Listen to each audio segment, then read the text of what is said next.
Bonjour à toutes et tous et bonjour à vos inconscients. J'espère tout d'abord que vous allez bien. Je vous présente à l'occasion tous mes vœux pour cette année 2026. Vous portez en vous tout le potentiel nécessaire pour transformer cette année en le reflet de vos plus hautes aspirations et désirs. Cette année, c'est l'occasion de poser des choix affirmés pour transformer votre quotidien et atteindre un véritable bien-être. La thérapie analytique peut constituer le levier essentiel de cette transformation. Prêt pour une nouvelle vidéo, c'est parti. Place maintenant au sujet de cette nouvelle vidéo de Cache Psychanalyse. Ouvre bien tes oreilles et ton inconscient fera le reste. Nous portons en nous les rêves et les attentes de ceux qui nous ont conçus. Avant même ton premier cri, tu étais déjà investi de missions et de qualités imaginées par tes parents. Mais que se passe-t-il quand cet héritage devient une prison, ta prison? Ton passage à l'âge adulte révèle souvent tes cicatrices et tes schémas hérités. Ta douleur s'intensifie d'autant plus lorsque tes parents disparaissent, laissant derrière eux des deuils en suspens. Ce départ réactive un manque fondamental, celui d'avoir été pleinement vu et reconnu et aimé pour ce que tu es. Être vu et reconnu et se sentir aimé. Tu tentes alors de combler ce gouffre affectif par des relations sociales, cherchant dans chaque nouveau visage un remède à cette vieille solitude, à ton manque aimant. Pourtant, ce trou béant laissé par tes parents, aimants évidemment, voire même profondément défaillant dans certains cas, semble impossible à colmater, laissant place à une tristesse sourde qui t'accompagne au quotidien. Dans ma pratique clinique, je constate que ce vide intérieur n'est jamais silencieux. Il s'invite régulièrement au cœur des séances. Les fêlures, les cicatrices de l'enfance ne sont pas de simples souvenirs, elles sont les forces invisibles qui dictent les trajectoires de vie, les carrières et les amours de mes patients. Il y a alors une tentative de réparation perpétuelle qui se met en place. Tu passes une grande partie de ta vie d'adulte à essayer de soigner tes blessures anciennes, qu'il s'agisse de micro-chocs émotionnels ou bien de traumatismes plus profonds.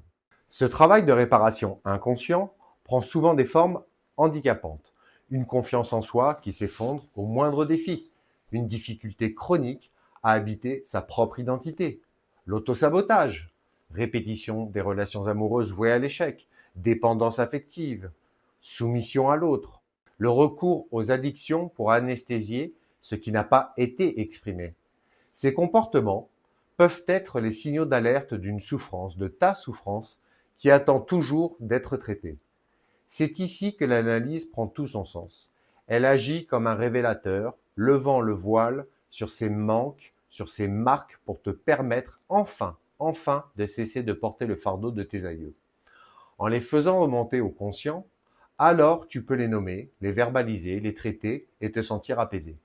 L'énigme de l'apaisement tend à aborder le piège de l'image parentale. On peut se demander pourquoi, malgré la maturité, il est si difficile de se défaire de ces symptômes. Dans le cadre du deuil, par exemple, la réponse se trouve souvent dans notre tendance à sacraliser l'absent.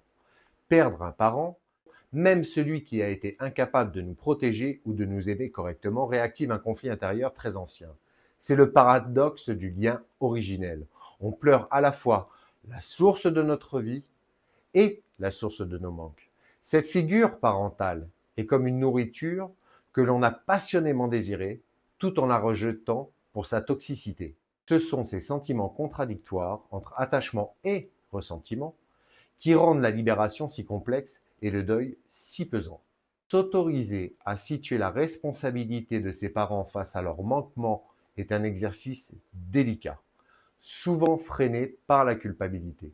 Pourtant, il ne s'agit pas de les juger, mais de leur redonner leur juste place d'adultes responsables face à l'enfant que vous étiez. Sortir de la honte et de la culpabilité permet de transformer le jugement en un constat nécessaire. Replacer ses parents dans le rôle d'adulte avec leurs propres apprentissages et défaillances. En guise de conclusion, je vous propose ceci. Vous Sentez-vous que vous viviez votre propre vie ou celle que l'on a imaginée pour vous? Quel fardeau de votre héritage familial vous sentez-vous enfin prêt à déposer aujourd'hui? Avez-vous déjà eu l'impression de chercher chez les autres ce regard que vos parents n'ont jamais su vous apporter? Ou bien encore, est-ce que ce trou béant dont nous venons de parler résonne en vous? Ou avez-vous réussi à en faire une force? Je vous rappelle que cet espace est ouvert à toutes et tous et qu'il est bienveillant. Alors, échangeons dans le respect de nos réflexions et vies respectives. À toutes et tous, je vous remercie pour votre attention sur ce sujet et je vous dis au revoir et au revoir à vous savez qui, à vos inconscients.